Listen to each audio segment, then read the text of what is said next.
अस्सलाम वालेकुम दोस्तों।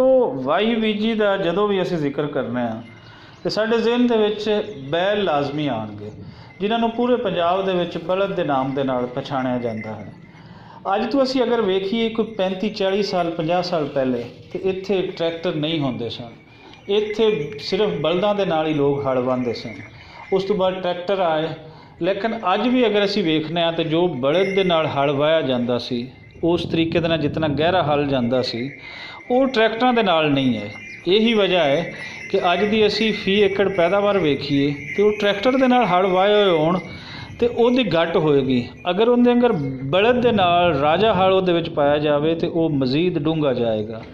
खूबसूरती ਇਹਦੇ ਨਾਲ ਵੱਧ ਸੀ, ਉਹਦੇ ਵਿੱਚ ਪੋਲੂਸ਼ਨ ਨਹੀਂ ਸੀ। ਅੱਜ ਜਿਹੜਾ ਅਸੀਂ ਡੀਜ਼ਲ ਫੂਕਦੇ ਹਾਂ ਪੀਟਰਾਂ ਤੇ ਟਰੈਕਟਰਾਂ ਤੇ, ਉਸ ਵੇਲੇ ਦਾ ਇਨਸਾਨ ਅੱਜ ਤੋਂ 50 ਸਾਲ ਪਹਿਲੇ ਦਾ ਫਿਤਰਤ ਔਰ ਕੁਦਰਤ ਦੇ ਨਾਲ ਜੁੜਿਆ ਹੋਇਆ ਸੀ। ਉਹੀ ਸਾਰੇ ਰੰਗ ਅੱਜ ਅਸੀਂ ਤੁਹਾਨੂੰ ਦਿਖਾਉਂਦੇ ਹਾਂ ਕਿ ਉਸ ਵੇਲੇ ਕਿਸ ਤਰੀਕੇ ਦੇ ਨਾਲ ਹਲ ਵਾਏ ਜਾਂਦੇ ਸਨ।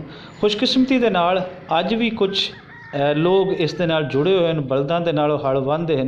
आओ तुहानूं पुराने वेले दी याद ताज़ा करांदे हां ते इह वेखदे हां कि इस नूं किस तरीके दे नाल हल वाया जा रही है।